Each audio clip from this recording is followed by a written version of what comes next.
사랑과 마음 상담센터에서 보내드리는 이른 아침 햇살 받기 시간입니다. 이 시간 말씀을 통해 나 자신을 성찰하며 하나님의 사랑을 경험하는 시간이 되시길 바랍니다.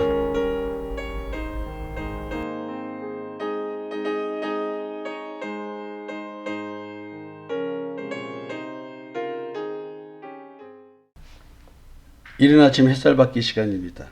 우리는 이틀 동안 아내가 남편에 대한 신앙적 삶의 태도, 그리고 남편의 아내에 대한 신앙적 삶의 태도에 대한 이야기를 나눴습니다.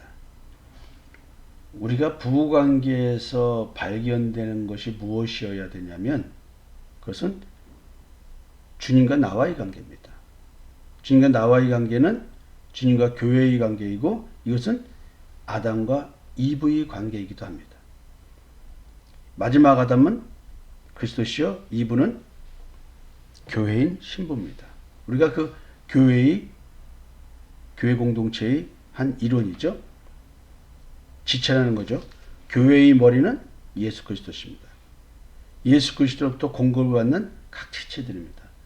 오늘 우리 교회는 믿음은 똑같습니다.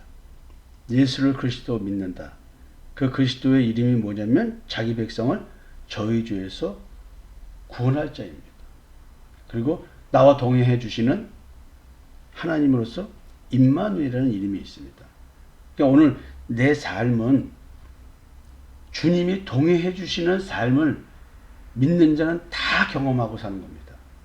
작든 크든 그 지체의 역할이 있죠.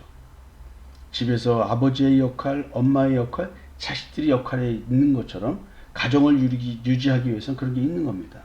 교회 공동체를 유지하기 위해서 하나님의 뜻, 나를 구속하기 위한, 구원해 주기 위한 죄의 집에서 해방시켜 주시고, 마귀 사탄의 사망 권세에서 해방시켜 주시고, 율법의 저주에서 해방시켜 주시기 위한 그 하나님의 새 창조의 역사, 이것이 오늘 내 삶에 이루어지는 건데, 이것이 이루어지는 것이 우리의 가정이요, 이것이 이루어지기 위해서 지체의 역할을 하는 것이 교회 공동체인 것입니다.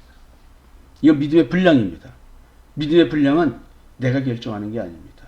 믿음의 분량을 더욱더 많이 갖기 위해서 몸부림치는 사람들은 정상적인 신앙이라고 볼 수가 없습니다. 그것조차도 탐욕입니다. 왜냐하면 믿음의 분량을 상대적 비교에 의해서 나는 부족하고 저 사람은 많으니까 내가 저 사람보다 더 많은 믿음의 분량을 가져서 내가 좀 나아 보이는 자, 리더가 돼야지, 이렇게 맘먹는 사람들, 그거는 굉장히 위험한 탐욕입니다. 마치 어떻게 보면 거룩한 탐욕 같지만 그런 건 아닙니다. 믿음은 선물이라고 한다면 주신 대로 사는 겁니다. 아침부터 좀 우스갯소리 좀 하겠습니다. 제가요, 대단히 능력이 많은 사람이라고 가정을 합시다. 세상에선 그런데 믿음 안에서는 하나님이 저에게 믿음의 분량을 요만큼 주시고 목회 활동을 요만큼 하게 해주시는 것 하나님의 뜻입니다. 그러면 이것을 기쁨으로 감사함으로 받고 그 기쁨과 감사함 속에서 오늘 하루 내게 맡긴 영혼을 정말로 성실하게 섬겨내면 그것이 하나님의 뜻을 이루는 삶을 오늘 이 순간 살아내는 겁니다. 이게 지체의 역할입니다.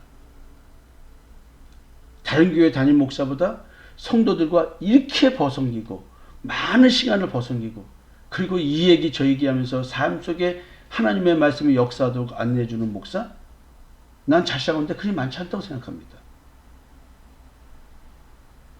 그럼 이것이 내 역할이라고 한다면 기쁨과 감사 속에 있어야죠. 교회 부흥이나 이런 것을 생각하는 것이 아니라 여러분 스스로가 가정이 회복되도록, 하나님의 말씀으로 회복되도록 안내해 주는 것. 그리고 그 가정이 아버지가, 엄마가, 자식들이, 부모가, 우리 가정이 하나님의 말씀이 역사하도록 복음을 전하고 복음을 나누는 그런 가정이 되어야 되지 않습니까? 영적인 배경을 바탕으로 해서 사도 베드로는 지금 아내의 남편에 대한 태도, 남편의 아내에 대한 태도를 이야기하고 있습니다. 그리고 이제 이런 얘기를 합니다. 마지막으로 말하노니 너희가 다 마음을 같이하여 동정하며 형제를 사랑하며 불쌍히 여기며 겸손하라. 악을 악으로 욕을 욕으로 갚지 말고 도리어 복을 빌라. 이를 위하여 너희가 부르심을 받았으니 이는 복을 이어받게 하려 하심이라.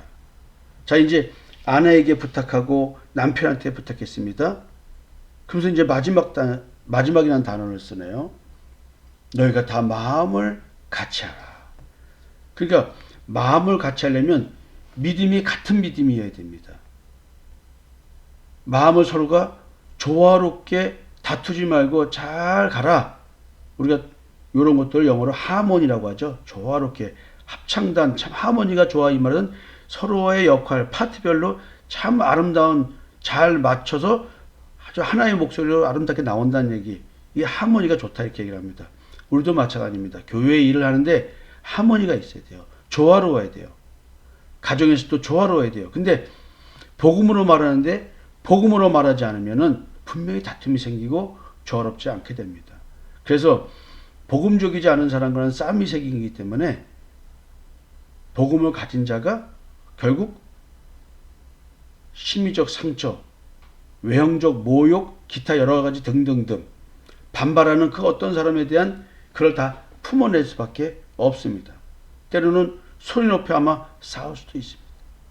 그러나 결국은 마음을 같이 해서 서로가 서로를 이해하고 받아주면서 용납하면서 그 서로에게 있는 불평불만들을 해결해 나가면서 서로 사랑을 해야 됩니다.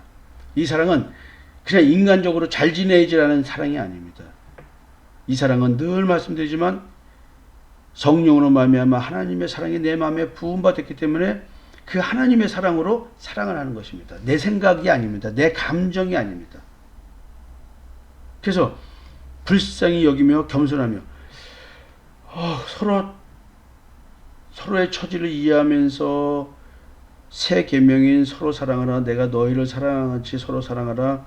피차 뜨겁게 사랑하라. 이 예수는 그리스도라고 하는 이 복음을 전하는 것.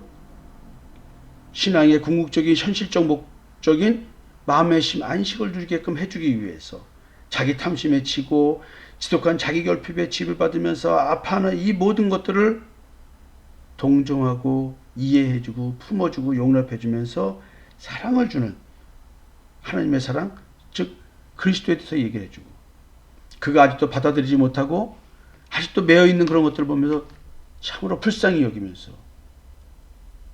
겸손하게 서로가 섬겨내는 겁니다. 서로가 이렇게 서로가 서로를 섬겨낼 줄 알면 얼마나 좋을까요? 일방적인 관계라면 너무 힘들죠. 한쪽은 아직도 계속 율법적으로 공격이 들어오고 자기 탐심에 눈이 어둡고 그러면 이 말을 못 알아듣겠죠. 그냥 얼마나 복음을 가지고 그를 사랑한다는 것이 힘들면 악을 악으로 욕을 욕으로 갚지 말라고 합니다. 이것이 만약에 지금 앞에 아내 남편 얘기했잖아요. 그러면 다른 형제로 얘기하기 전에 부부 사이로 가져가면 누군가는 악을 행하고 있고 누군가는 지금 욕을 하고 누군가는 그 악으로 인한 고통을 겪고 있고 누구 한쪽은 배우자 한쪽은 아내가 됐든 남편이 됐든 욕을 먹고 있는 거예요. 그 속에서 뭐가 오르겠습니까? 악을 악으로 대항하고 싶고 욕을 욕으로 대항하고 싶을 거 아니에요. 그러지 말라는 거예요. 도리어 복을 빌라. 이렇게 뭐 당연히 아내가 남편의 복을 빌 것 같죠? 그렇지 않습니다. 남편이 아내의 복을 빌 것 같죠? 그렇지 않습니다. 왜? 속에서 쌍욕이 올라오고 감정이 올라오는데 무슨 복을 빌겠습니까? 새치 혀로는 그럴 수 있어도 마음 중심은 그렇지가 않습니다. 하나님은 마음 중심을 보신다 그랬거든요. 그냥 겉으로는 도리어 싸우는 것 같아도 마음 중심이 그러지 말아야 되는 거예요. 이게 어려운 얘기죠.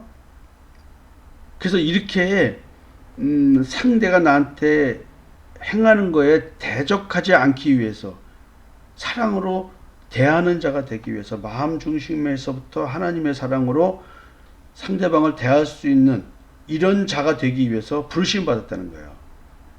근데 이를 위해 너희가 부르심을 받았느니 사랑의 목밖에 없어요. 사랑은 그에게 복음을 전해주는 겁니다. 너희가 부르심을 받았으니 이는 복을 이어받게 하려 하심이라. 기가 막힌 얘기죠. 복을 이어받는다. 유업으로 받는다. 이어받는다는 얘기는 복을 유산으로 받는다는 겁니다. 오늘 내게 예수 그리스도의 형상이 이루어져 가는 자, 표대를 향하여 달려가는 자, 그리스도의 장성한 분량까지 성장해 가는 자는 오늘도 지금 여기서 이 순간 믿음으로 사는 겁니다. 의사결정의 모든 기준이 믿음이어야 되고 그 믿음 안에서 오늘도 내 삶은 살아가는 겁니다. 그러나 끊임없이 세상은 나로 하여금 믿음 안에서 살지 않고 세상적 가치관으로 살게끔 우리를 계속 유혹을 합니다. 이걸 음녀의 유혹이라고 합니다. 여러분, 오늘도 그리스도라고 하는 유산을 이어받는, 물려받는 그 순간순간이 되어야 됩니다. 이제 사도 베드로는 이렇게 얘기를 합니다. 그러므로 생명을 사랑하고 좋은 날 보기를 원하는 자는 혀를 금하여 악한 말을 그치며 그 입술로 거짓을 말하지 말고 악에서 떠나 선을 행하고 화평을 구하며 그것을 따르라. 화평을 따르라. 선을 행하고 화평을 구하며 그것을 따르라. 그래서 그리스도의 평강이 너희 마음과 생각을 지키시리라. 오늘도 우리는 화를 안 내고 살 수가 없겠죠. 짜증을 안 내고 살 수 없겠죠. 그러나 마음만은 쉼을 누리고 있어야 됩니다. 그런 사람들은 내가 왜 짜증을 내는지, 내가 왜 화를 내는지 그걸 알게 됩니다. 오늘도 우리는 내 마음속에서 나를 미혹하고 나를 유혹하는 그 죄가 숨어 있습니다. 그 죄를 십자가에 못 박지 않으면 오늘도 우리는 일용할 양식으로서 이 믿음의 양식을 순간순간 먹지 못하게 됩니다. 오늘도 우리는 아내를 사랑하고 남편을 사랑하고 자식을 사랑하고 부모를 사랑하는 그 가정이 이루어져야 되는데 그것이 바로 생명 사랑입니다. 오늘도 세상 것 가지고 싸우지 말고 복음 가지고 싸우는 그런 가족들이 되었으면 좋겠습니다. 이것은 서로 사랑하는, 생명을 사랑하는 사랑의 표현이기 때문에 그렇습니다. 그래서 마음과 뜻을 같이 해서 신앙으로, 믿음 안에서 믿음의 분량대로 서로가 나누면서 살아가는 그런 아름다운 가정이 되었으면 좋겠습니다. 좋은 날 아닐까요? 좋은 날 보기를 원하는 자, 구원과 부활에 소망을 갖고 살아가는 자, 심판날에 심판 안 받고 구원받기를 원하는 자, 부활하기를 원하는 자, 이게 좋은 날입니다. 좋은 날 보기를 원하는 우리들은 오늘 가정에서부터 좋은 날이 현실로 드러나게 될 것입니다. 좋은 날 되십시오. 감사합니다.